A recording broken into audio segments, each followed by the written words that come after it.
علم کا مجھ کو شوق عطا کر خدا، علم نافع ملے از پائے علماء، علم کا مجھ کو شوق عطا کر خدا۔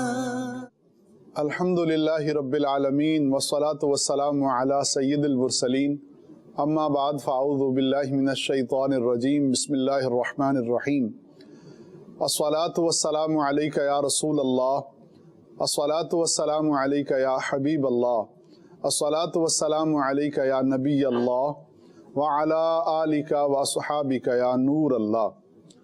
سرکار دو عالم نور مجسم شاہ بنی آدم صلی اللہ تعالی علیہ وآلہ وسلم کا فرمان عالی شان ہے، جو بندہ مجھ پر ایک مرتبہ درود پاک پڑھتا ہے اللہ تعالیٰ اس پر 10 رحمتیں نازل فرماتا ہے۔ صلو علی الحبیب صلی اللہ تعالی علی محمد صلی اللہ علیہ وسلم۔ مرحبا مدنی چینل کے ناظرین، آئیے کچھ سیکھتے ہیں۔ گزرتے وقت کے ساتھ بالخصوص جس سچویشن میں ہم ہیں، ہمارے سامنے نئے زاویے کھل رہے ہیں، نئی چیزیں ہمارے سامنے آ رہی ہیں۔ ہم نے جن کے پاس کچھ ہے ان کے رویے کو بھی دیکھا ہے، جن کے پاس کچھ نہیں ہے ان کے بھی رویے اور حالت کو دیکھا ہے۔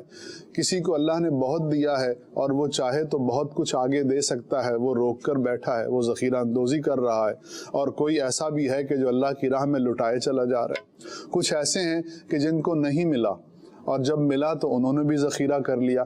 کچھ ایسے ہیں کہ جو ایثار اور قربانی پر یقین رکھتے ہوئے کچھ خود رکھ لیتے ہیں، کچھ آگے بڑھا دیتے ہیں، اور بھی بہت سی باتیں۔ تو بہت سے حالات، بہت سے نئے زاویے، بہت سی نئی جہتیں، معاشرے کی پرتیں ہمارے سامنے کھل رہی ہیں، اور بیسیکلی ہمارا سلسلہ بھی اسی سچویشن سے ریلیٹڈ ہے۔ مفتی صاحب، آپ بھی مطلب ماشاءاللہ یہ سب دیکھ رہے ہیں، اور ہم نے اس کے حوالے سے بہت گفتگو بھی کی ہے۔ سمجھدار آدمی جو ہے وہ کہتے ہیں جی دیوار سے بھی کچھ سیکھنا چاہے تو وہ سیکھ لیتا ہے۔ تو میں آپ سے یہ پوچھنا چاہوں گا پرٹیکولرلی کہ آپ بھی سب دیکھ رہے ہیں، آبزرو کر رہے ہیں، بہت سی چیزیں آپ بیان کر چکے، شاید بہت سی چیزیں آپ کے سامنے اب آئی ہوں، تو آپ نے کیا سیکھا، سمجھا یا دیکھا؟ آپ کی پرسنل آبزرویشن کیا ہے؟ بسم اللہ الرحمن الرحیم۔ دیکھیں، بات وہی ہے کہ سمجھ لینی ہو تو دیوار سے بھی مل جاتی ہے، اور ایک ہی شے کو دیکھنے کے 2 پہلو ہو سکتے ہیں جی۔ ایک اس سے یہ ہے کہ کچھ بھی نہ لیا جائے یا الٹا لیا جائے، دوسرا یہ ہوتا ہے کہ اسے اچھا لیا جائے اور پازیٹیو سبق لیا جائے۔ تو وہ جملے مشہور ہے کہ 2 آدمیوں نے گلاس کو دیکھا تو ایک نے کہا یار آدھا خالی ہے، دوسرے کا نہیں آدھا بھرا ہوا ہے۔ یا 2 آدمیوں نے جیل سے باہر دیکھا تو ایک نے دیکھ کے کہا کہ یار دیکھو کیچڑ ہی کیچڑ ہے، دوسرے نے کہا نہیں دیکھو آسمان پہ ستارے چمک رہے ہیں۔ سبحان اللہ۔ تو ایک کی نظر ستاروں پہ تھی، ایک کی نظر کیچڑ پہ تھی، ایک کی نظر خالی پہ تھی، ایک کی نظر بھری ہوئی پہ تھی۔ عقل مند اور سمجھدار وہ ہوتا ہے جو چیزوں سے سبق لیتا ہے کہ اس سے ہمیں کیا سیکھنے کو ملا۔ یہ جتنا ایک پورا ڈیوریشن چل رہا ہے، ایک پیریڈ چل رہا ہے، حقیقت یہ ہے کہ اس میں سیکھنے کے لیے بہت سی چیزیں۔ اب میں اگر حقیقت عرض کروں نا تو یہ ایک ریسرچ ورک ہے، جی، یہ ایک اسٹڈی ہے جی، کہ اس پورے دورانیے کے اندر کیا کیا چیزیں ہمارے سامنے آئیں، کیا کیا ہماری کمیاں ہمارے سامنے آئیں، اور کیا کیا ہماری خوبیاں ہمارے سامنے آئیں۔ اس میں معاشرے، افراد، اقوام، ممالک، ان سب کو اگر سامنے رکھ کے کوئی آدمی ریسرچ کرے نا تو یہ پی ایچ ڈی کا ایک پوری زبردست قسم کی کتاب بن سکتی ہے۔ جی، ایسے ہی۔ اچھا، اور ایسے مواقع پر یہ کرنا بھی چاہیے کہ اس طرح کی ریسرچ ہونی چاہیے۔ ایک تو ویسے ہی ایک چیز بڑی مشہور ہے پرانے زمانے سے کہ دنیا کا بہترین ادب لٹریچر جو ہے وہ ہمیشہ دنیا کے بدترین حالات میں وجود میں آیا۔ بہت خوب۔ تو ہوتا بھی ایسا ہی ہے کہ جب بدترین حالات ہوتے ہیں تو چونکہ اس وقت جذبات اپنی انتہا پہ ہوتے ہیں، جی، اور جو لٹریچر ہے اس کا تعلق جذبات کے ساتھ ہوتا ہے، بہت خوب۔ اور پھر بدتر حالت سے نتیجہ لینا یہ زیادہ جلدی ملتا ہے اور زیادہ اچھے طریقے سے ملتا ہے بنسبت اچھے حالات کے۔ جی، کہ اچھے حالات میں ذرا مستی اور خرمستی زیادہ سوار ہو جاتی ہے، اور وہ آدمی بدمستی کے اندر پڑا رہتا ہے، لیکن برے حالات کے اندر اس کی عقل، اس کا شعور، اس کے جذبات جو ہے وہ اجاگر ہو جاتے ہیں، اور وہ مل کر پھر اچھا ادب اور اچھی ریسرچ جو ہے وہ تخلیق کرتے ہیں۔ اسی لیے قیام پاکستان کے وقت کے جو بڑے دردناک حالات تھے اور بہت زیادہ جو مظالم ہوئے اس وقت، تو اس وقت لکھنے والے جو ہے انہوں نے کیا لکھا، جو اس وقت لکھا گیا تو اسے ایک کلاسک لٹریچر کہا جاتا ہے کہ یار یہ کلاسک ادب ہے، یہ دنیا کا بہترین ادب ہے۔ آج کا معاملہ بھی کچھ اسی طریقے سے ہے کہ آج کے زمانے میں اگر کوئی آدمی ان چیزوں کو واقعی سر کی آنکھوں کے ساتھ دل کی آنکھوں سے دیکھے اور پھر اس سے اگر کچھ نتیجہ نکالے اور اسے صفحہ کرتاس کے اوپر قلم کرے، تو وہ ایک بڑی خوبصورت تحقیق کی صورت میں سامنے آ سکتا ہے۔ یہ تو ایک ادب اور لٹریچر اور تحقیق اور ریسرچ کے حوالے سے میں نے بات کی۔ اس سے ہٹ کر ایک اور چیز بھی ہے، وہ یہ ہے کہ دیکھیں ابھی چند دن پہلے میں نے خبر پڑھی کہ اٹلی میں جہاں پر بڑی کثرت کے ساتھ اموات ہو رہی ہیں اس کی وجہ سے، اور سب سے زیادہ اموات جہاں پر ہوئی ہیں، تو وہاں کی کسی جگہ پر لوگوں نے جو اپنے یورو تھے، وہاں یورو کرنسی چلتی ہے، تو انہوں نے وہ گلیوں کے اندر پھینک دی کہ یار کیا فائدہ اس کرنسی کے پیچھے بھاگنے کا جو آج ہمیں کوئی فائدہ نہیں دے رہی، اللہ جس سے نہ ہم کوئی دوائی خرید سکتے ہیں، نہ اسے کوئی دوائی بن رہی ہے، اور جس کی خاطر ہم نے سب کچھ لٹا دیا، اور آج یہ ہمارے پاس جسٹ ایک پیپر اور کاغذ کی صورت کے اندر گڈیاں لگی ہوئی ہیں اس کی، تو یوں انہوں نے چند ایک نے پھینک دیا ہوگا۔ اچھا، اب اس سے جو سبق اور جو نتیجہ ہے میں وہ عرض کرنا چاہتا ہوں، وہ یہ ہے کہ اگر ہم اپنی زندگی کو تھوڑا سا اس پہلو سے دیکھیں کہ ہماری زندگی کی ترجیحات کیا ہوتی، ہم اپنی زندگی کن چیزوں کے پیچھے دوڑتے ہوئے گزار دیتے ہیں، لیکن کسی وقت جا کے ہمیں یہ پتہ چلتا ہے کہ اوف یار ہم نے تو غلطی کی، زندگی کی ترجیحات یہ نہیں تھی، زندگی میں ان چیزوں کے پیچھے سب کچھ قربان نہیں کرنا تھا، ہم نے پیسے کے پیچھے یا دوستوں کے پیچھے یا سیاحت کے پیچھے یا آوارہ گردی کے پیچھے یا ادھر ادھر کی چیزوں کے پیچھے اپنا سب کچھ لگا دیا، اور نتیجہ یہ ہوا کہ چونکہ زندگی صرف اس ایک چیز کا نام نہیں ہے، زندگی بہت ساری چیزوں کے مجموعے کا نام ہے۔ جب ایک شے پہ بہت فوکس کر لیا تو اب زندگی میں جب دوسری چیزیں پیش آتی ہیں تو بندہ کہتا ہے یار ان کے لیے تو کچھ کیا ہی نہیں تھا۔ اب اس کے پیچھے اصول کیا بنتا ہے اور اس کا نتیجہ کیا ہوتا ہے؟ دیکھیں، ایک آدمی مال کمانے کے پیچھے بھاگ دوڑ کرتا ہے، دن رات جاگتا ہے، 18 گھنٹے محنت کرتا ہے، آرام کی پرواہ نہیں کرتا، وہ اپنی فیملی کو بھی وقت نہیں دیتا، اپنے بچوں کی تربیت بھی نہیں کرتا، وہ اپنی صحت کے اوپر بھی غور نہیں کرتا، اور اپنی محنت سے بالآخر وہ کوئی منصب حاصل کرنے میں کامیاب ہو جاتا ہے، یا یہ ہے کہ منصب نہیں تو وہ پیسے کے پیچھے بھاگ رہا تھا تو وہ پیسہ حاصل کرنے میں کامیاب ہو جاتا ہے، اس کے پاس بہت پیسہ آ جاتا ہے۔ لیکن اس ساری کی ساری محنت اور قد و کاوش اور ساری کی ساری مشقتوں کے بعد نتیجہ یہ نکلتا ہے کہ اس کی صحت تباہ ہو جاتی ہے۔ پیسہ کمایا تھا انجوائے کرنے کے لیے، انجوائے کرنے کے لیے صحت چاہیے، صحت وہ برباد کر چکا، تو اب پیسہ انجوائمنٹ پہ نہیں لگے گا، دوائی پہ لگے گا۔ اب اس کو سمجھ آتی ہے کہ یار اگر میں نے اپنی صحت کو ترجیح دی ہوتی تو میں تھوڑے سے بھی زیادہ لطف اٹھا سکتا تھا، میں درمیانے درجے کے کھانے سے بھی مزہ پورا لے سکتا تھا، لیکن اب اس سے 10 گنا زیادہ قیمت کا اور مزیدار کھانا خریدنے پر تو قادر ہوں، لیکن اس سے مزہ اٹھانے پر قادر نہیں۔ کیا بات ہے، بالکل ایسے، تو بالکل ایسے۔ اب اس کو سمجھ آتی ہے کہ یار میں نے زندگی کی ترجیح غلط بنائی تھی، میں نے پیسے کو پہلی ترجیح بنائی اور صحت کو آخری ترجیح بنا دی، درمیان میں فیملی بھی کہیں ڈولتی ناؤ کی طرح جو ہے نا وہ تھی، اور بس، لیکن نتیجہ کیا ہوا کہ یہ سب برباد ہو گیا۔ اب پیسہ لے کے بیٹھا ہوا ہے، فیملی ہے نہیں، بچے بگڑ گئے، اور اولاد جو ہے وہ دور ہو گئی، ذہنی طور پہ، دلی طور پہ۔ اب وہ سوچ رہا ہے یار پیسہ تو ہے لیکن اولاد نہیں، پیسہ تو ہے بچے نہیں ہیں، پیسہ تو ہے لیکن میرے پاس فیملی نہیں ہے، میرے پاس صحت نہیں ہے۔ تو ترجیحات جو ہے یہ بندے کو سمجھاتی ہیں۔ اب میں آپ کو اس کا دین کا اصول جو ہے اس کے حوالے سے عرض کرتا ہوں۔ نبی پاک صلی اللہ تعالیٰ علیہ وآلہ وسلم نے ایک بڑا خوبصورت اصول بیان فرمایا، فرمایا خیر الامور اوسطھا، سبحان اللہ، بے شک بہترین طریقہ کار یہ میانہ روی ہے، یہ ماڈریشن ہے، اعتدال ہے، درمیانی راہ چلنا ہے کہ جس میں ہر شے کا لحاظ کیا جائے۔ ایک قرآن پاک کے اندر اللہ تعالیٰ نے فرمایا ان اللہ یأمر بالعدل، بے شک اللہ عدل کا حکم دیتا ہے۔ عدل کے یہاں دو ترجمے کیے گئے، ایک تو ہے عدل کا مطلب انصاف، اللہ تعالیٰ عدل و انصاف کا حکم دیتا ہے۔ اس کا دوسرا معنی بیان کیا گیا کہ اللہ تعالیٰ اعتدال کا حکم دیتا ہے کہ میانہ روی کے ساتھ چلو، تمام چیزوں کو ساتھ لے کے چلو، کسی ایک شے میں اپنے آپ کو اتنا انڈلج نہیں کر لو کہ اس کے بعد دوسری شے تم سے جاتی رہے اور پھر اس کے اوپر پچھتانا پڑے۔ اللہ، حتیٰ کہ قرآن و حدیث میں ان امور میں بھی اعتدال کا فرمایا کہ جو خود خدا کی بندگی ہیں، جو خدا کی عبادت ہیں، جیسے نماز ہے، جیسے روزے ہیں، جیسے تلاوت ہے، جیسے ذکر ہے، جیسے راہ خدا میں خرچ کرنا ہے، سارے کام عبادت ہیں۔ نماز عبادت، روزہ عبادت، تلاوت عبادت، ذکر عبادت، اور اللہ کی راہ میں خرچ کرنا عبادت۔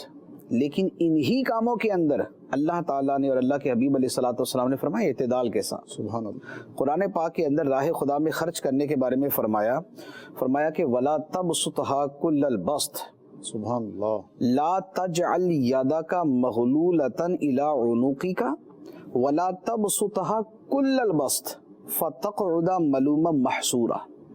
فرمایا کہ اپنا ہاتھ اپنی گردن کے ساتھ چپکا کے نہ رکھو کہ اللہ کی راہ میں دینا ہی کچھ نہیں، یعنی کنجوسی کی انتہا، کنجوسی کی انتہا کہ کچھ بھی نہیں دینا، جیسے میں یوں کر لے میں نہیں دوں گا کسی کو، ٹھیک ہے۔ تو فرمایا کہ وَلَا تَجْعَلْ يَدَكَ مَغْلُولَةً إِلَىٰ عُنُقِكَ، اپنا ہاتھ اپنی گردن سے بندھا ہوا نہ کر لو کہ بھئی ہاتھ تو بندھا ہوا دوں کہاں سے، نہ یہ کرو۔ اور دوسری طرف فرمایا وَلَا تَبْسُطْهَا كُلَّ الْبَسْطِ، اور پورا بھی نہ کھول دو، اللہ اللہ، کہ بھئی جو ہے سب دے دینا، فرمایا یہ بھی نہ کرو۔ کیوں؟ فَتَقْعُدَ مَلُومًا مَحْسُورًا، کہ بعد میں تم اپنے اوپر ملامت کر رہے ہوگے کہ یار یہ میں نے کیا کیا، اور یہ دیکھا گیا، اور تم اپنے اوپر حسرت کر رہے ہوگے کہ اوہو یار یہ نہ ہی کرتا تو اچھا تھا۔ تو چونکہ عمومی طور پہ انسانوں کے احوال یہ ہوتے ہیں، جی ایک ہے خصوصی احکام، جی، خصوصی احکام کے جن کے قلب، جن کی فیملی، جن کے دلی احوال اور طرح کے ہیں، ان کے احکام جدا ہو جاتے ہیں۔ لیکن جو قرآن کے احکام نبی پاک علیہ الصلوۃ والسلام کے ذریعے امت کو ملتے ہیں، وہ میجورٹی کے اعتبار سے ملتے ہیں، وہ معاشرے کے اعتبار سے ملتے ہیں، وہ ایز اے نیشن کے دیے جاتے ہیں۔ تو وہ کیا ہے؟ وہ یہی فرمایا کہ نہ تو یوں مٹھی باندھ لو کہ دینا ہی کچھ نہیں، اور نہ یہاں کھلا کر دو کہ سب کچھ ہی دے دو اور بعد میں بیٹھے رہو کہ اب کیا کروں۔ تو اب راہ خدا میں خرچ کرنے کا معاملہ ہے، لیکن فرمایا یہی کہ نہیں۔ اچھا، اسی طریقے سے ایک اور مقام پہ اسی خرچ کرنے کو فرمایا والذین اذا انفقوا، رحمان کے بندے وہ ہیں کہ جب وہ خرچ کرتے ہیں لم یسرفوا ولم یقتروا، نہ تو اسراف کرتے ہیں، حد سے بڑھتے ہیں، اور نہ بہت زیادہ کنجوسی کرتے ہیں۔ اللہ، فرمایا وَكَانَ بَيْنَ ذَلِكَ قَوَامًا، سبحان اللہ، وہ اس کے درمیان رہتے ہیں۔ سبحان اللہ، تو اس کے درمیان رہنا، تو طریقہ کار یہ ہے۔ اچھا، یہ تو تھا معاملہ اس کا راہ خدا میں خرچ کرنے کا۔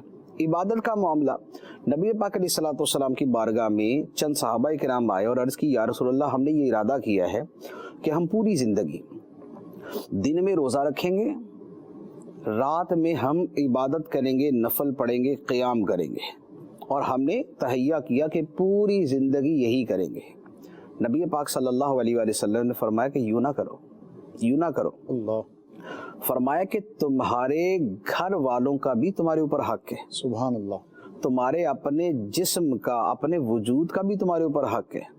پھر فرمایا کہ اے لوگوں، میں تم سے زیادہ اللہ سے ڈرتا ہوں اور میں تم سے زیادہ اس کو جاننے والا ہوں، سبحان اللہ، بے شک، لیکن میں نے شادیاں بھی کی ہیں، میں رات کو آرام بھی کرتا ہوں، میں روزہ رکھتا بھی ہوں، میں روزہ چھوڑتا بھی ہوں۔ اللہ، بے شک، تو اعتدال کا راستہ یہ ہے کہ یہ سارے کے سارے کام جو ہے یہ مل جل کے کیے جائیں۔ تو ایک جو طریقہ ہے وہ یہی ہے کہ اعتدال کے راستے پہ چلے۔ اب جو ہماری مجموعی زندگی ہے اس میں کیا ہے، ہم جب سیکھنے کے زمانے میں آتے ہیں تو فیملی فراموش کر دیتے ہیں، جب ہم فیملی کی طرف توجہ دیتے ہیں تو ہم اپنے دوست یار چھوڑ دیتے ہیں، جب ہم دوستوں یاروں کو ٹائم دینا شروع کرتے ہیں تو ہماری فیملی رات کے 11, 1, 2 بجے تک ہمارا انتظار کر رہی ہوتی ہے. جب ہم کھانے پہ آتے ہیں تو بھول جاتے ہیں کہ بھئی یہ کھانا نقصان بھی دے سکتا ہے, اور جب ہم فاقے پہ آتے ہیں اور ڈائٹنگ پہ آتے ہیں تو پتہ چلتا ہے, تو ہمیں لگتا ہے کہ جناب بس اب ڈائٹنگ اور ہم ہیں, بس دوسری دنیا میں تیسری چیز تو ہے ہی.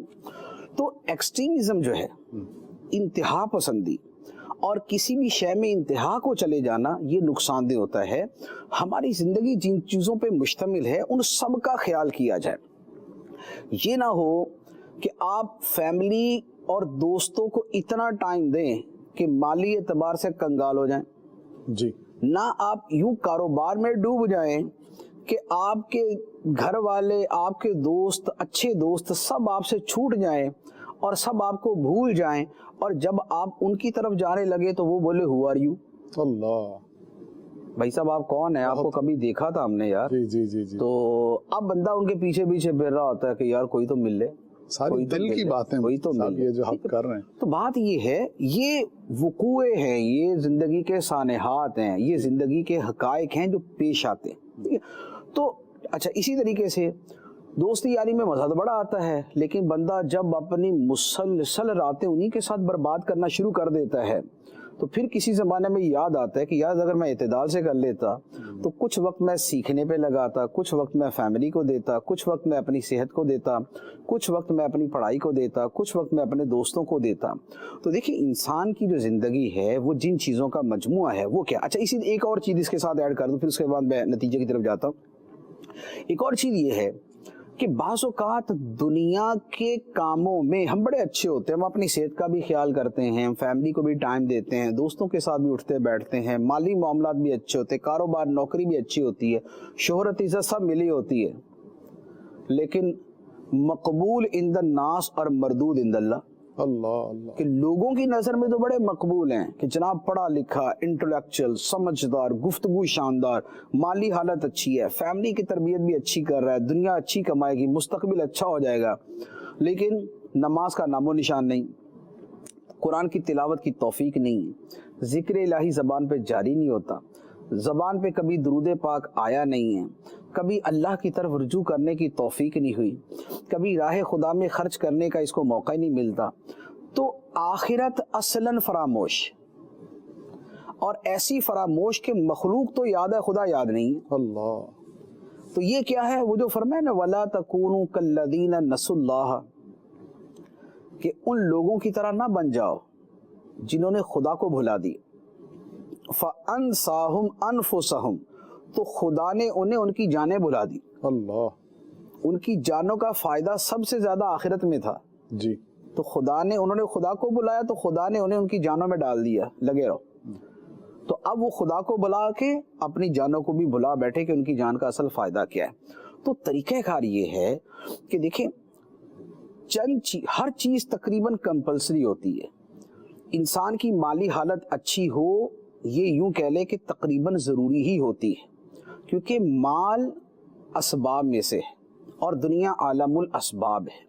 آپ کو ہزاروں چیزیں نہیں, لاکھوں چیزیں آپ کو اسی مال کی برکت سے ملتی, لہذا مال فی نفسی ضروری ہے.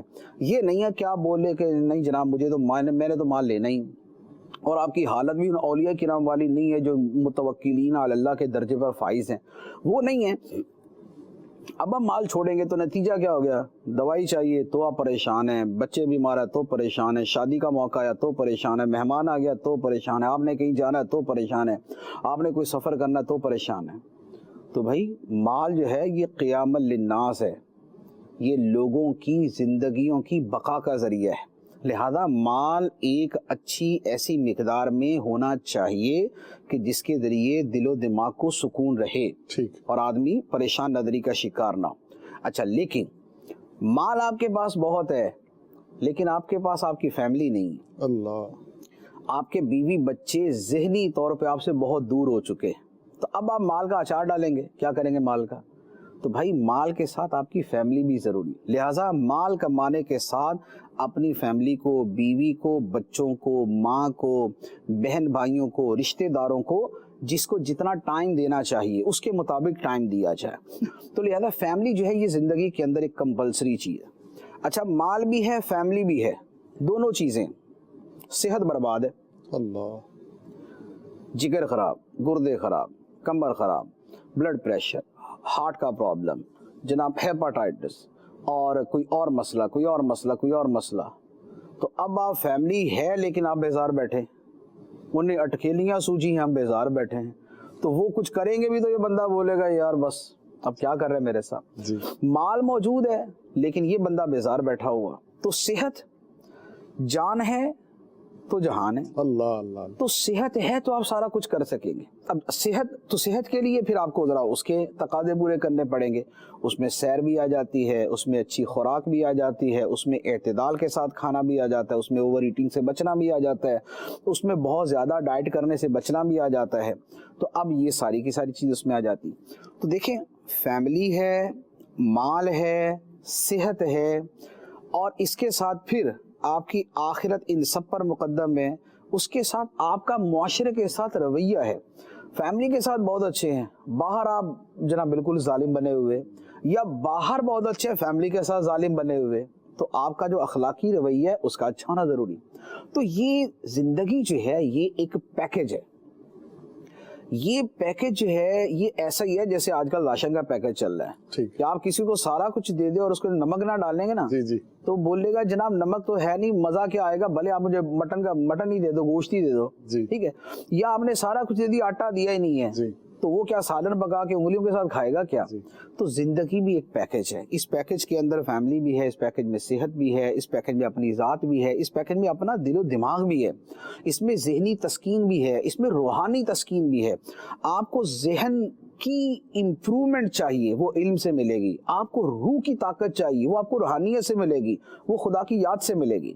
تو یہ سب چیزیں جو ہیں اگر آج کے جو ماحول اس وقت چل رہا ہے اگر اس میں دیکھیں تو ایٹ لیسٹ ہمیں کس کی قدر ہوئی ہے, ہمیں صحت کی قدر ہوئی. جی. کیونکہ اس صحت کے پیچھے اب ہم نے دوست بھی چھوڑے ہوئے ہیں.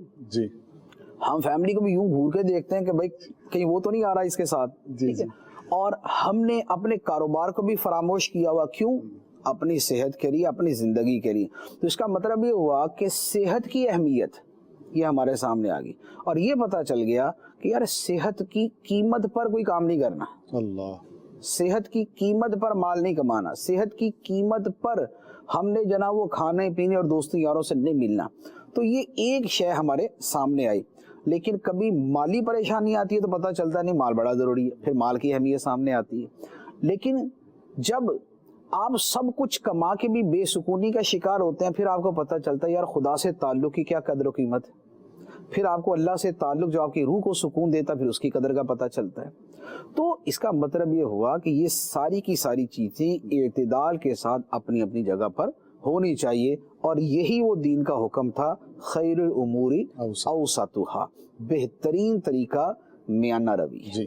میں تو مفتی صاحب کی بات کی سمری بھی نہیں دے سکتا, خلاصہ بھی نہیں دے سکتا. چند جملے ہیں کہ زندگی ایک مکمل پیکج ہے, اور اس میں موجود ہر ایک چیز کو اعتدال کے ساتھ, میانہ روی کے ساتھ اور مناسب طریقے کے ساتھ استعمال کرنا چاہیے.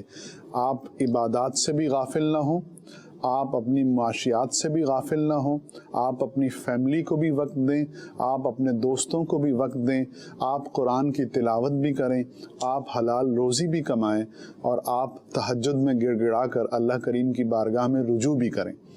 تو بہت جامع نصیحت ہے, اور میں تو خود یہ سوچ رہا ہوں کہ انشاءاللہ سلسلے کے بعد جو ہے وہ مفتی صاحب کے پیج پر جا کر میں اس کلپ کو دوبارہ سنوں گا.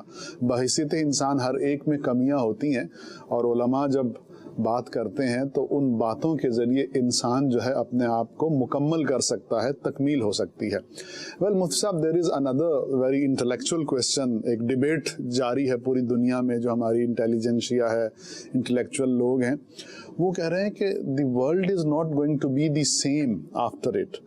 کہ یہ جو سب کچھ ہو رہا ہے, نئی نئی چیزیں, نئے نئے زاویے, جہتیں, دریافتیں, لوگوں کے رویے بدل رہے ہیں, سماج بدل رہا ہے, معاشرہ بدل رہا ہے, تو دنیا اب اس کے بعد ویسی نہیں رہے گی. تو میرا جو سوال ہے وہ یہ ہے کہ کیا آپ بھی یہی فرماتے ہیں؟ دیکھیں, ہوتا یہ ہے دنیا میں کبھی بھی بہت بڑا واقعہ ہوتا ہے تو اس کے بعد سوچنے کے زاویے بدل جاتے ہیں.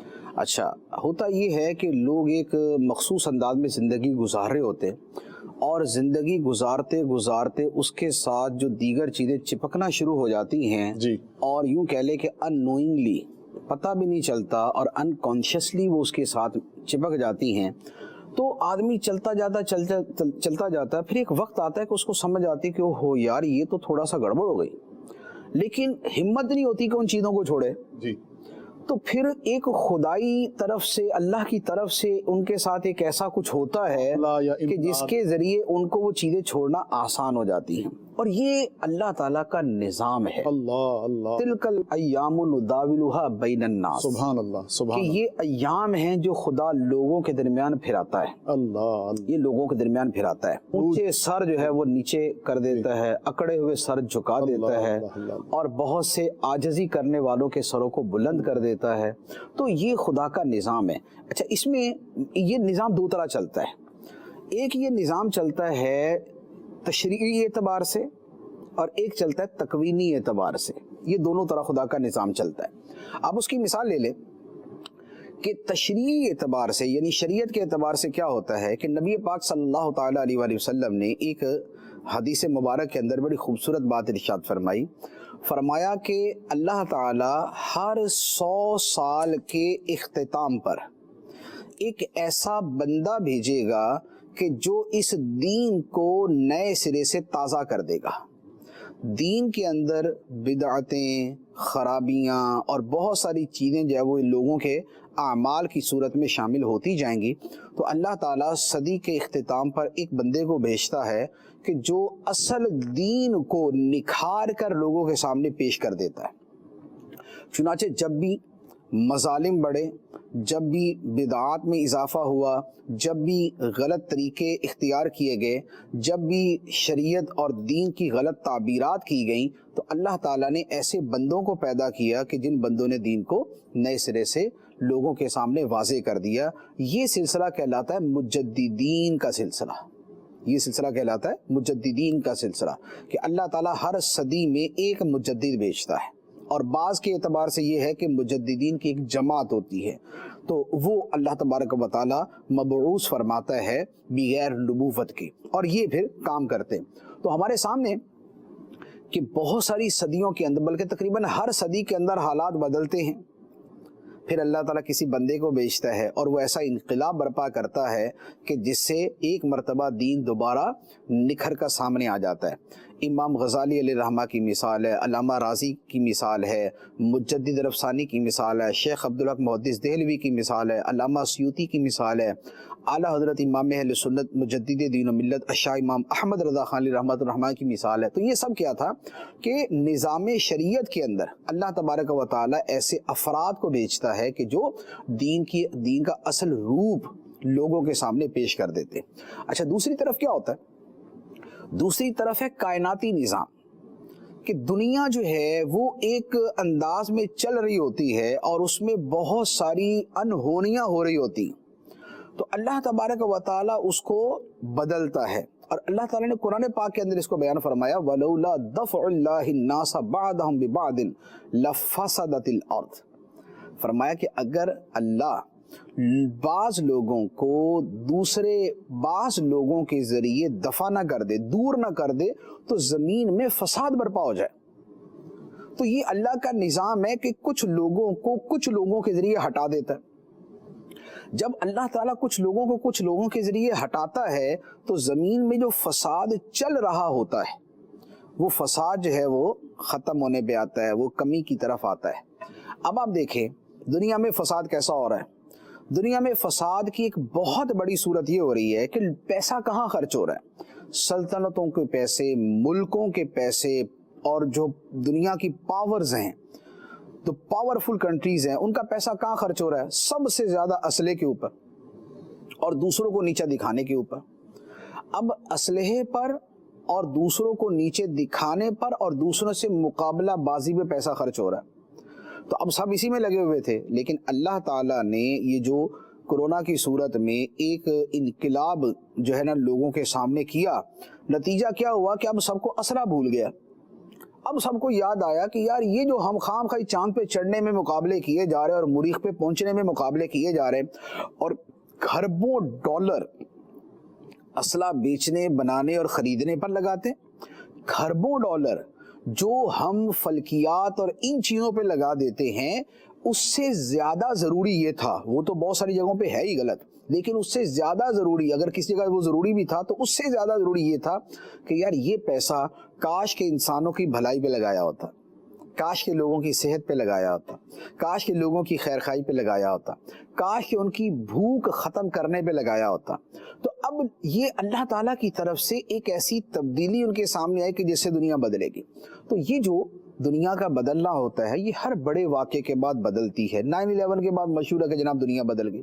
اچھا اسی طریقے سے ایک زمانے میں کئی سپر پاورز تھی، لیکن ان میں ایک فنا کے گھاٹ اتری، دوسری جو ہے وہ عروج پہ آ گئی، لیکن عروج میں آنے کے بعد چونکہ اکثر اپنی اوقات میں رہنا مشکل ہو جاتا ہے تو اب وہ والا گڑبڑ ہوئی، تو اب ایک دوسرا ایسا انقلاب برپا ہوا کہ اب اچھا خاصا دماغ بھی ٹھکانے آ گیا اور بہت ساری چیزیں سیدھی بھی ہونا شروع ہو گئی۔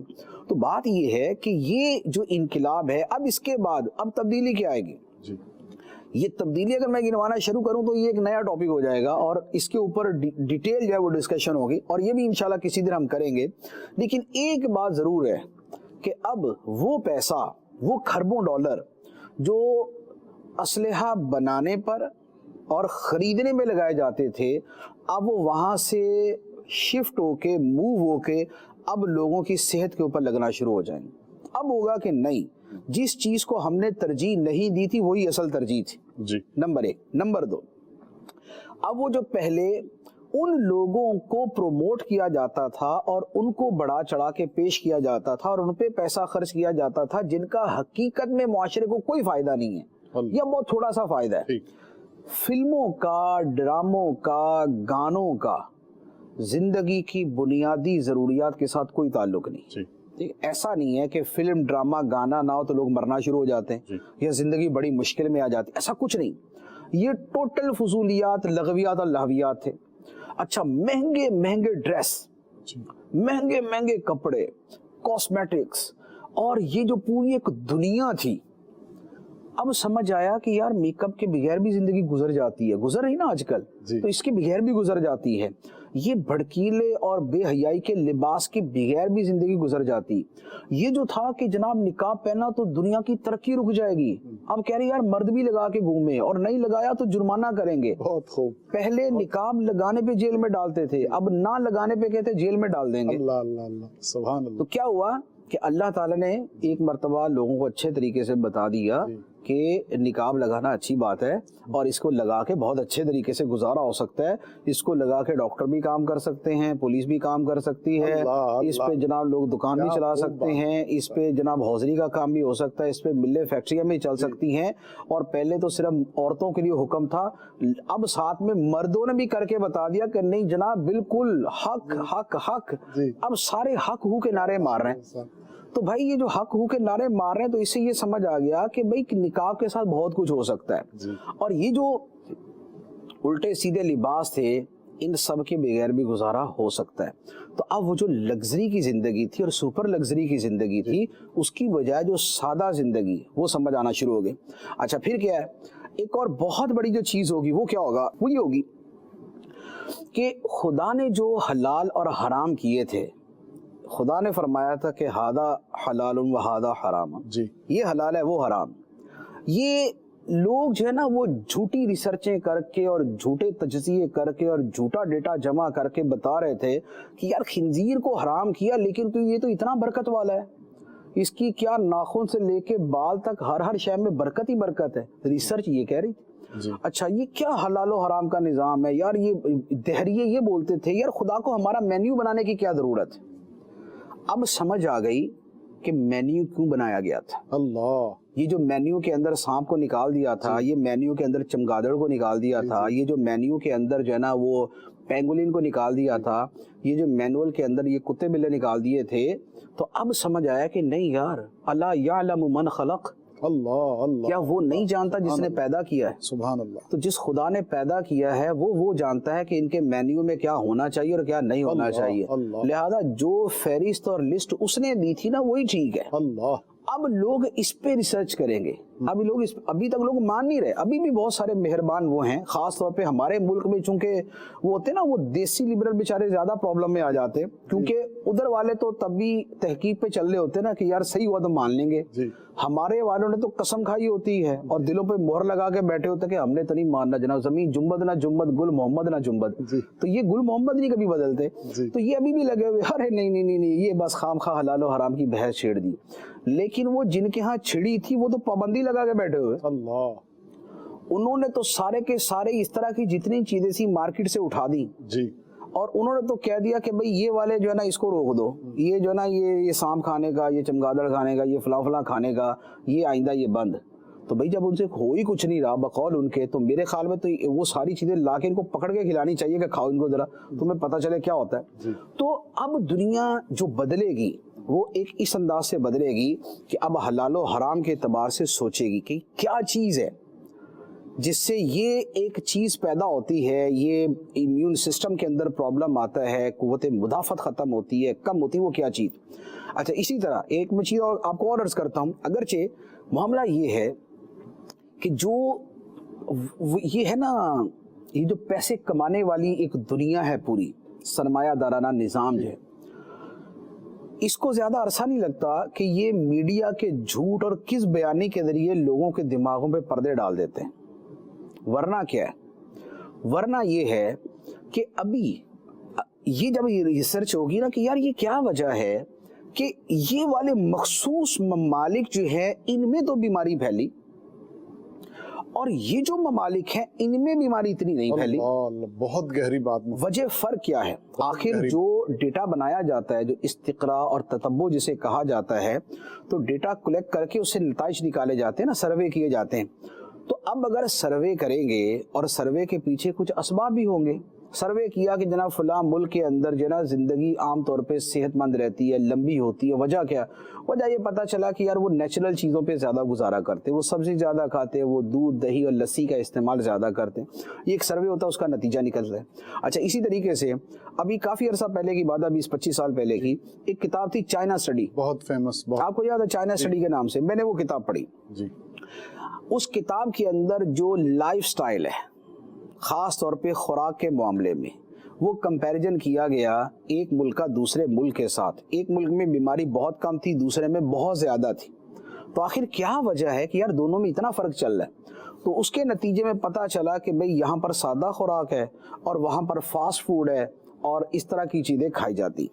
اسی طریقے سے کیا اس پر سٹڈی نہیں ہوگی کہ آخر کیا وجہ ہے کہ موسٹ آف اسلامک کنٹریز جی, یہ اکثر جو ہے یہ سیف ہیں اور اس کے مقابلے میں صاف ستھری کھاتی پیتی پیسے والی عیش موج مستی والی لگژریز والی جو ممالک ہیں وہ تباہی کا شکار ہوئے پڑے ہیں. خوبصورت بات. وہ رو رہے, وہ گھروں میں بیٹھے وائرس لگ رہا ہے. ہمارے لوگ گھر میں بیٹھتے نہیں ہیں, باہر نکلتے گھوم پھر کے آ جاتے, کہتے کچھ نہیں ہوا کچھ نہیں ہوا کچھ نہیں ہوا. اگرچہ احتیاط ہی کرنی چاہیے, وہ بہت اچھی ہے, ضروری چیز ہے, لیکن ایٹ لیسٹ ایک چیز تو ہے نا کہ ہمارے ہاں جو نا وہ بائے بائے کر رہے ہیں, وہاں والے ہائے ہائے کر رہے ہیں.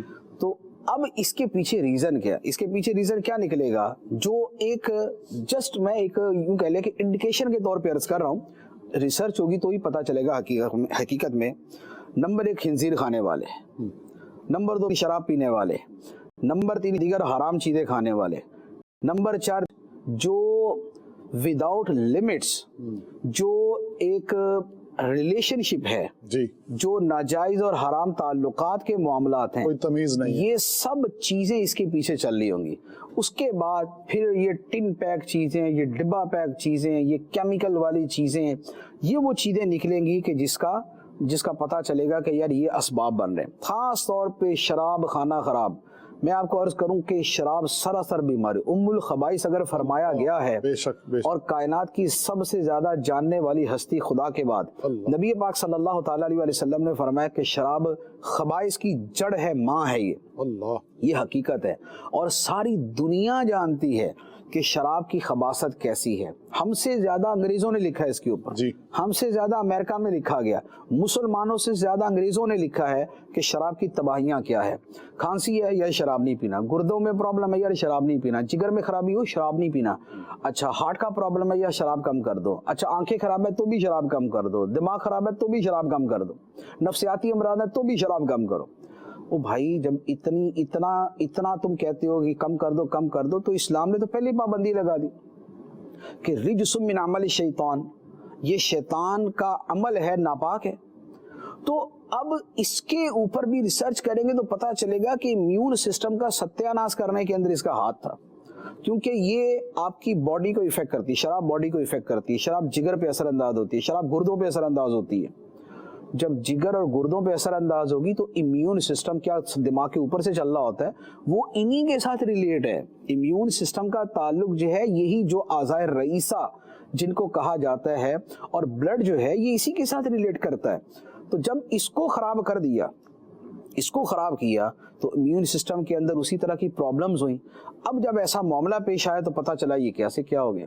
لیکن ہوگا یہ کہ شراب کا تو بزنس ہے دنیا کے اندر, اتنا بڑا بزنس ہے, تو کیا ہوگا کہ یہ کمپنیاں میڈیا کو پیسے دیں گی جی, اور ان کو بولیں گی کہ بھئی اس کا نام نہیں لینا, یہ لسٹ میں سے کاٹ دو. تو اب جس کا جو بس چلتا ہے اور جو ان خرابیوں کی بنیاد بنتی ہے اس کے لوگ پیسے دے کے اس کو لسٹ میں سے نکلواتے رہیں گے. ریسرچ اسکالر جو ہوتے ہیں غیر مسلم یا مسلمانوں میں بھی کچھ ایسے ہوں گے کہ جو پیسے لے کے ریسرچ کر رہے ہوتے ہیں, ریسرچ میں ڈنڈی مارتے ہیں, اس میں چوری کرتے ہیں, اس کے اندر حقائق نہیں بیان کرتے ہیں. کتاب چھپنے لگتی ہے تو اوپر سے کوئی نہ کوئی پریشر اور پیسہ اور مٹھی گرم کر کے ریسرچ میں سے وہ چیز نکال دی جاتی ہے کہ یہ نکال دو باقی ڈال دو. تو اس انداز کے اندر جو سرمایہ دارانہ نظام والے لوگ ہیں, کارپوریٹ سیکٹر جو ہے یہ جو ہے نا اس انداز میں یہ لوگوں کو دھوکہ دیں گے اور لوگوں کے دماغ کو جو ہے نا وہ پھر اسی طرف لگا کے رکھیں گے. لیکن at least the world is about to change. اللہ, دنیا بدلے گی. جی, at least the world is about to change. Be careful, people are going to play with you, but you have to stick to the Islamic lifestyle. Well, there are یہاں پہ کچھ calls بھی ہیں اور میں چاہوں گا کہ کالز کو شامل سلسلہ کیا جائے. جی, کال چلا دیجیے. آپ سے یہ پوچھنا تھا کہ قرآن پاک میں اللہ تعالیٰ نے فرمایا ہے وَأَمَّا السَّائِلَ فَلَا تَنْهَرْ, اس سائل کو نہ جھڑکو. اس سے مراد کون سے سائل مراد ہیں؟ کچھ لوگ کہتے ہیں کہ یہ جو مانگنے والے لوگ آتے ہیں گھروں دروازوں پر دکانوں پر, ان کو بھی نہ جھڑکا جائے. تو برائے کرم رہنمائی فرما دیں کہ کون سے سائل مراد ہیں. جزاکم اللہ خیرا. قرآن کی جو آیت ہے وَأَمَّا السَّائِلَ فَلَا تَنْهَرْ, اور سوال کرنے والوں کو جھڑکو مت, اس سے مراد ہے مستحق سائل, کہ جو مستحق ہے اور ضرورت مند ہے اور وہ مانگتا ہے تو اس کو جھڑکو نہیں. دینا ہے تو دے دو, نہیں دینا تو ڈانٹو نہیں, پیار کے ساتھ معذرت کر لو. جو غیر مستحق ہیں, جن کا پتہ ہے کہ یہ غیر مستحق ہے یا جن پر ظن غالب ہے کہ یہ غیر مستحق ہے, یہاں پر وہ مراد نہیں. تو لہٰذا جو ہم سے سوال کرے تو اس کی عمومی اور ظاہری صورتحال کو دیکھ لیا جائے اور قرائن کے اعتبار سے اس کے بارے میں سوچ لیں, تحری کر لیں کہ یہ مستحق ہے یا نہیں. تو اگر لگے کہ مستحق ہے, جیسے آج کل بہت سے جو مستحق نہیں تھے وہ مستحق بن چکے, تو اگر ان میں سے اگر کوئی سوال کرتا ہے تو اس کو جھڑکنا نہیں چاہیے. دے سکتے تو دے دے, ورنہ قول معروف, اچھی بات کہنی چاہیے. جی, نیکسٹ کال دے دیجیے. پوچھنا یہ ہے کہ اس طرح کہا جاتا ہے کہ مطالعہ کریں, آپ بھی ترغیب دلا رہے ہیں مطالعہ کیا جائے. جس طرح ابھی تو دن فارغ ہیں لیکن اس کے بعد روٹین جس طرح شروع ہو جائے گی کام کاج کی دوسری, تو اس میں جس طرح ہم بہت ساری کتابیں نا, فرض علوم کی کتابیں, اللہ والوں کی باتیں آپ ترغیب دلا رہے ہیں, پھر جہنم میں لے جانے والے اعمال, جنت میں لے جانے والے اعمال کی ترغیب کے لیے, تو سمجھ نہیں آتی کون سی کتاب شروع کی جائے, کس طرح شروع کی جائے, ڈیلی کتنا پڑھا جائے, اس کے بارے میں تھوڑی رہنمائی فرما دیں. کیسے شروع کی جائے, کیسے پڑھی جائے؟ تو دیکھیں, پڑھنے کا ایک آسان طریقہ یہ ہوتا ہے کہ یہ دیکھا جاتا ہے کہ سب سے زیادہ ضروری کیا ہے, تو جو ضروری ہے آپ اس کو پکڑ لیں, تو آپ اس کو پڑھنا شروع کر دیں. ضروری کے بعد جو اس سے کم ضروری, زیادہ ضروری کے بعد جو کم ضروری ہے پھر اس کو پڑھ لیں. یہ ایک طریقہ ہوتا ہے. دوسرا یہ ہوتا ہے کہ پڑھنے کے مختلف اوقات ہوتے ہیں. کوئی ٹائم بندے کا فریشنس کا ٹائم ہوتا ہے, جو فریشنس کا ٹائم ہے اس میں وہ چیز پڑھ لے کہ جس میں توجہ کی حاجت ہے، جس میں غور کرنے کی حاجت ہے، جس کو یاد کرنے کی حاجت ہے۔ کچھ چیزیں وہ ہوتی ہیں کہ جو بندہ جب نڈھال ہوتا ہے نا اس وقت پڑھ لیتا ہے، کیونکہ چیز دلچسپ ہوتی ہے تو اس وقت پڑھی جاتی ہے۔ اب آپ کو اس کی میں مثال دیتا ہوں۔ ایک یہ ہے کہ آپ حرص، حسد، تکبر، ریاکاری، بدگمانی، باطنی امراض، فرض علوم، یہ ساری چیزیں پڑھیں۔ تو اب آپ اس کے لیے یہ دیکھ لیں کہ آپ کا فریشنس کا ٹائم کیا ہے، کیونکہ یہ ذرا توجہ طلب چیزیں ہوتی ہیں، اس میں غور کرنا پڑتا ہے، تھوڑا سا طبیعت پہ اثر انداز بھی ہوتی ہیں۔ تو جو فریشنس کا ٹائم ہے اس میں یہ پڑھ لیں۔ ایک وقت یہ ہوتا ہے کہ جب آپ تھکے ہوتے ہیں، جب تھکے ہوئے ہیں تو پھر آپ اللہ والوں کی باتیں پڑھنا شروع کر دیں۔ کیوں؟ اس لیے کہ اس میں حکایات ہیں، تو جو حکایات، کہانیاں، سٹوریز ہوتی ہیں یہ دلچسپ ہوتی ہیں۔ اس وقت میں آپ وہ پڑھ لیں گے کہ اس میں مزہ آتا ہے، توجہ رہتی ہے، دلچسپی رہتی ہے۔ تو پڑھنے کے اندر یہ چند ایک فارمولے ہوتے ہیں۔ ایک تو یہ کہ ترجیحات مقرر کریں، جو شرعاً ضروری ہے وہ پہلے، پھر اس کے بعد، پھر اس کے بعد، پھر اس کے بعد۔ دوسرا یہ ہوتا ہے کہ فریشنس کے ٹائم کے اندر جب آپ فریش ہیں تو آپ وہ پڑھیں جس پہ توجہ کی ضرورت ہے، یاد کرنے کی ضرورت ہے، اور جب آپ تھکے ہوئے ہیں یا توجہ اتنی نہیں ہو رہی اس وقت وہ پڑھ لے کہ جو بغیر توجہ کے بھی پڑھا جا سکتا ہے، وہ کہانیاں وغیرہ پڑھ سکتے ہیں۔ تیسری بات یہ ہے کہ بھی آج کل تو چھٹیاں تو پڑھ سکتے ہیں، بعد میں کیا کریں گے؟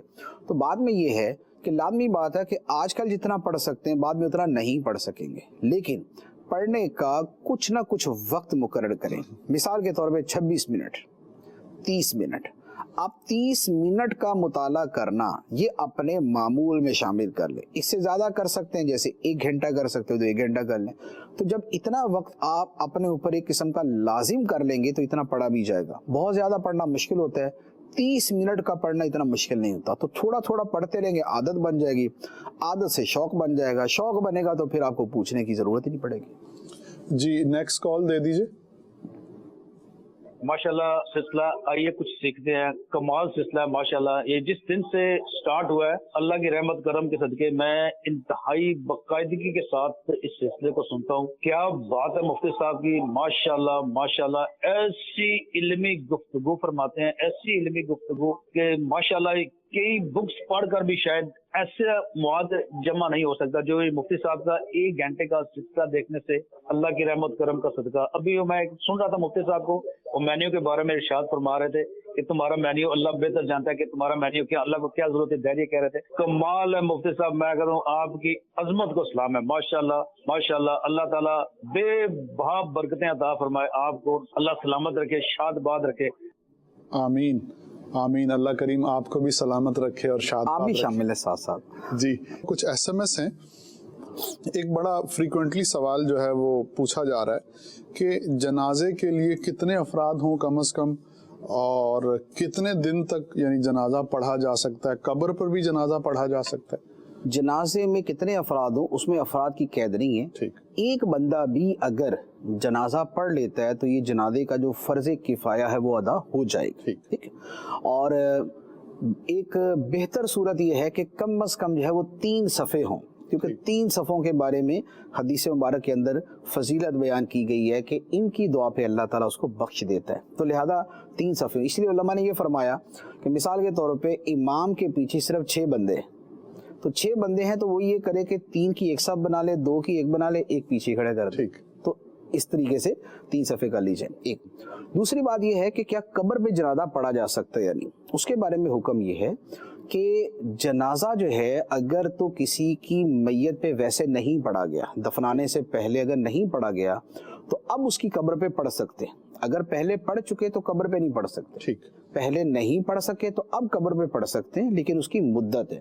اس کی مدت یہ ہے کہ میت کے بدن کے پھولنے پھٹنے سے پہلے پڑھ سکتے ہیں۔ اب یہ جو پھولنے پھٹنے کا معاملہ ہے، بعض علماء نے 3 دن کا فرمایا، بعض نے 7 دن کا فرمایا، لیکن جو حقیقی صورت ہے وہ یہ ہے کہ اس کا دار و مدار جو ہے وہ موسم پہ، زمین پہ، بندے پہ ہے۔ ٹھیک ہے، موسم اگر شدید گرم ہے تو میت جلدی پھول پڑ جاتی ہے، ٹھنڈا علاقہ ہے تو زیادہ وقت گزرے گا، برفانی علاقہ ہے تو اور زیادہ وقت گزر جائے گا۔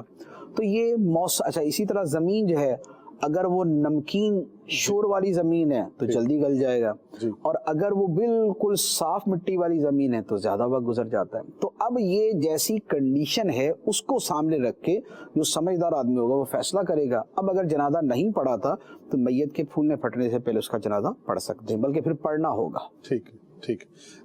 ایک سوال اور ہے حضور کے زمین والا مان رہا ہے آسمان والا نہیں مان رہا، یہ ایک سوال چل رہا ہے سوشل میڈیا پر، تو اس میں جو سوال ہے وہ یہ کہ آسمان والا یہ لفظ درست ہے؟ یہ اللہ تعالیٰ کے لیے لفظ بولتے ہیں کہ اب زمین والے تو سارے مان رہے ہیں جی، آسمان والا نہیں مان رہا، تو اللہ تعالیٰ کے لیے ایسے لفظ نہیں بولنے چاہیے کہ جس کے اندر جہت، سمت، ڈائریکشن اللہ تعالیٰ کے لیے ثابت ہوتی نظر آئے۔ لہذا آسمان والا کی بجائے آسمانوں کا مالک، آسمانوں کا خالق، آسمانوں کو پیدا کرنے والا، اس طرح کے لفظ استعمال کرنے چاہیے۔ جی ویل مفتی صاحب، ایک اور سوال جو ہے وہ آج کل مطلب سننے میں آ رہا ہے، دعوت اسلامی نے ماشاءاللہ تھیلیسیمیا کے لیے کمپین چلائی اور پھر بلڈ ڈونیشن کا سلسلہ ہوا الحمدللہ، اور پورے ملک میں اسلامی بھائیوں نے مطلب کنٹریبیوٹ کیا ہے، اور الحمدللہ وہ بچے جو بڑی پریشانی میں تھے اب یہ خبر ہے کہ وہ الحمدللہ اسٹیبل ہیں، سکون میں ہیں۔ تو بعض لوگ یہ جملہ کہہ رہے ہیں کہ دعوت اسلامی والوں نے زندگی دے دی، تو یہ جو جملہ ہے کہ دعوت اسلامی والوں نے زندگی دے دی، یہ کیسا ہے؟ یہ جملے اس طرح کے جذبات کے اندر لوگ بول دیتے ہیں کہ ڈاکٹر صاحب بس میری زندگی تو آپ کی دین ہے، کہ مثلا کسی کو ہارٹ اٹیک ہوا تھا، مرنے ہی والا تھا، تو کسی ڈاکٹر نے اس وقت اس کی مدد کی کہ جس سے اس کی جان بچ گئی، تو یہ بندہ ساری زندگی شکر گزار رہتا کہ جناب بس میری زندگی تو آپ کی دین ہے۔ تو یہ جو الفاظ ہوتے ہیں، دیکھیں ایسے الفاظ کے بارے میں شریعت کا ایک اصول ہے، وہ اصول یہ ہے کہ الفاظ میں جب کسی کی طرف نسبت کی جاتی ہے تو دیکھا یہ جاتا ہے کہ حقیقی ہے یا مجازی ہے۔ حقیقی کا مطلب یہ ہوتا ہے کہ حقیقتاً اسی نے کیا، مجازی کا مطلب یہ ہوتا ہے کہ حقیقت میں کرنے والا تو کوئی اور ہے لیکن کسی سبب سے نسبت کسی دوسرے بندے کی طرف بھی کر دی گئی۔ اب اس کی مثال میں عرض کرتا ہوں کہ جیسے یہی والی ہے کہ بھئی آپ نے زندگی دے دی، تو زندگی تو اللہ تعالیٰ نے دی ہے۔ ڈاکٹر صاحب آپ نے مجھے شفا دی، شفا تو اللہ تعالیٰ دینے والا ہے۔ زندگی آپ نے مجھے دے دی، زندگی تو اللہ تعالیٰ دینے والا ہے۔ تو بات یہ ہے کہ ایسی جگہ پہ جو نسبت ہوتی ہے نا، وہ سبب، ذریعے کی طرف کر دی جاتی ہے، اور اسے نسبت مجازی کہتے ہیں۔ نسبت کا حکم یہ ہے کہ یہ دار و مدار ہوتا ہے کہنے والے کے ایمان پر، اس کی سوچ پر۔ ایک ہی بات اگر غیر مسلم کہتا ہے، ملحد یا دہریہ کہتا ہے تو وہ کسی اور مفہوم کے اعتبار سے کہہ رہا ہوگا، وہی بات مسلمان کہتا ہے تو کسی اور اعتبار سے کہہ رہا ہوگا۔ تو مسلمان اگر ایسی نسبت کرتا ہے تو اس کی نسبت کرنا درست ہوتا ہے۔ جیسے قرآن پاک کے اندر اس کی بہت ساری مثالیں، ایک مثال عرض کرتا ہوں کہ یہ بات واضح ہے کہ اولاد عطا کرنا یہ اللہ تعالیٰ کا کام۔ قرآن پاک میں ہے یَہَبُ لِمَن یَشَاءُ اِنَاثًا وَیَہَبُ لِمَن یَشَاءُ الذُّکُورَ، کہ وہ جس کو چاہے بیٹیاں عطا کر دے اور جس کو چاہے بیٹا عطا کر دے۔ تو بیٹی اور بیٹا عطا کرنا، دینا، یہ اللہ تعالیٰ کا کام ہے۔ لیکن قرآن پاک کے اندر ہی موجود ہے کہ جب حضرت جبرائیل امین علیہ الصلاۃ والسلام حضرت مریم رضی اللہ تعالی عنہا کے پاس آئے تو آپ نے آ کے کہا انما انا رسول ربی کی، میں تیرے رب کا بھیجا ہوا ہوں، لی احبا لاکی غلامن زکیہ، میں اس لیے بھیجا گیا ہوں کہ میں تمہیں ایک پاکیزہ بیٹا عطا کروں۔ اب جبرائیل امین علیہ السلام یہ نہیں کہہ رہے کہ اللہ نے مجھے اس لیے بھیجا ہے تاکہ میں تمہیں خبر دوں کہ اللہ تمہیں بیٹا عطا کرے گا۔ فرمایا کہ رب نے مجھے اس لیے بھیجا ہے کہ میں تمہیں ایک بیٹا عطا کروں۔ تو بیٹا عطا کرنا کس کا کام؟ اللہ کا کام، خدا کا کام ہے۔ اولاد وہی عطا کرتا ہے، لیکن نسبت حضرت جبرائیل امین علیہ السلام نے اپنی طرف کی۔ کیوں؟ اس لیے کہ بیٹا تو اللہ نے ہی عطا کرنا تھا، لیکن جبرائیل امین علیہ السلام نے آ کے جو پھونک ماری تھی حضرت مریم رضی اللہ تعالی عنہا کے سینے پر، اس سے حضرت عیسیٰ علیہ الصلوۃ والسلام کا جو وجود ہے وہ بننا شروع ہوا۔ تو چونکہ سبب اور ذریعہ بنے تو لہذا نسبت آپ کی طرف کر دی گئی، تو یہ نسبت مجازی کہلاتی۔ اسی طریقے سے موت دینا, روح قبض کرنا حقیقت میں خدا کا کام. موت خدا دیتا ہے, یحیی و یمیت, زندگی وہ دیتا ہے, موت وہ دیتا ہے. اللہ یتوفی الانفس, روحوں کو لیتا وصول خدا کرتا ہے. لیکن قرآن کے اندر ہی فرمایا گیا قل یتوفاکم ملک الموت, اے حبیب تم فرماؤ کہ لوگوں تمہیں موت کا فرشتہ وفات دیتا ہے. تو وفات اللہ دیتا ہے, وفات حضرت اسرائیل علیہ السلام دیتے ہیں. اسی طرح سارے جہان کے جو کام ہے یہ کون چلاتا ہے؟ خدا چلاتا ہے. نظام کائنات کون چلا رہا ہے؟ اللہ چلاتا ہے. یہ ہمارا بڑا بیسک اور بڑا بنیادی عقیدہ ہے. یدبر الامر, سب کاموں کی تدبیر خدا فرماتا ہے. وَإِلَى اللَّهِ تُرْجَعُ الْأُمُورِ, سارے کے سارے کام اللہ ہی کی طرف لوٹتے ہیں. وَإِلَيْهِ يُرْجَعُ الْأَمْرُ كُلُّهُ, اسی کی طرف ہر کام لوٹتا ہے. تو مدبر کائنات, جہان کے کاموں کی تدبیر کرنے والا اللہ ہے. لیکن قرآن کے اندر ہی اللہ تعالیٰ نے فرمایا فَالْمُدَبِّرَاتِ أَمْرًا, تو ان فرشتوں کی قسم جو دنیا کے کاموں کی تدبیر کرتے ہیں. اب دنیا کے کاموں کی تدبیر خدا کرتا ہے, دنیا کے کاموں کی تدبیر فرشتے کرتے ہیں. تو کیا ہے؟ حقیقت میں خدا کرتا ہے, ہاں فرشتے ذریعہ اور سبب بنتے ہیں. تو ذریعہ اور سبب بننے کی وجہ سے ان کی طرف نسبت کر دی جاتی ہے. تو یہ ایک اس کی پوری تفصیل ہے, اس پر مزید بھی دلائل دیے جا سکتے. تو لہذا یہ جو لوگوں نے جملہ کہا کہ جناب دعوت اسلامی نے ہمیں ہمارے بچوں کو زندگی دے دی, تو یہ اس مفہوم کے اعتبار سے درست ہے. البتہ کئی جملوں اور جگہوں کا تقاضا یہ ہوتا ہے کہ وہاں پر جو عمل کی نسبت ہے وہ خدا کی طرف کی جائے, اور یہی کہا جائے کہ دعوت اسلامی نے ہمارے ساتھ بڑا تعاون کیا کہ بلڈ ڈونیٹ کیا, بلڈ دیا, ہمارے بچوں کو خون ملا تو ہمارے بچوں کو زندگی مل گئی. بجائے یہ کہنے کہ دعوت اسلامی نے زندگی دی, اس کی جگہ یہ جملہ زیادہ بہتر ہے کہ خون دیا تو اس سے زندگی مل گئی. تو ایک جو صیغہ مجہول کے ساتھ نسبت ہے وہ کر دی جائے, اور اس کے پیچھے مفہوم یہی ہے کہ زندگی دینے والا خدا ہے. جی, اسی بلڈ ڈونیشن سے ریلیٹڈ ایک کویسچن ہے مفتی صاحب کہ فار ایگزامپل کوئی میل ہے وہ کسی فیمیل کو خون دیتا ہے, تو اس خون دینے کی وجہ سے کوئی رشتہ تو نہیں ثابت ہو جائے؟ اس سے کوئی رشتہ ثابت نہیں ہوتا. شریعت نے رشتہ ثابت ہونے کے جو ذرائع بیان کیے ہیں اس میں ایک نسب ہے اور ایک دودھ کا رشتہ ہے, اور پھر دودھ کے رشتے میں بھی ایک مخصوص عمر کی قید رکھی ہے نا کہ 2.5 سال کی عمر تک ٹھیک اگر دودھ پیا بچے نے تو اب رشتہ ثابت ہوگا. 2 سال تک پینا جائز ہے, لیکن 2.5 سال تک بھی یہ حرمت رضاعت, دودھ کے رشتے کی حرمت ثابت ہو جاتی ہے. تو شریعت نے جو طریقے بنائے ہیں, یا اسی طرح شادی ہے تو سسرال کے اندر جو حرمت ثابت ہوتی ہے, حرمت مصاہرہ جسے کہتے ہیں, تو یہ شریعت نے جو بنائی ہے وہ یہ بلڈ دینے کی وجہ سے حرمت ثابت نہیں ہوتی. ٹھیک جی, ایک کال آخری جو ہے وہ دے دیجئے, ٹائم کم ہے. جو ہم اپنے پیسے حج یا عمرے کے لیے رکھتے ہیں, تو سر اس حالات میں اگر وہ ہم کسی اپنے محلے دار کو یا اپنے رشتے دار کو دے دیں تو کیا وہ بہتر ہے کہ نہیں؟ دیکھیں, جو عمرے کی رقم ہے اس کو تو راشن میں دینے کے اندر کوئی حرج نہیں ہے, بلکہ بہت اچھی چیز ہے اور بڑا ایک ثواب کا کام ہے.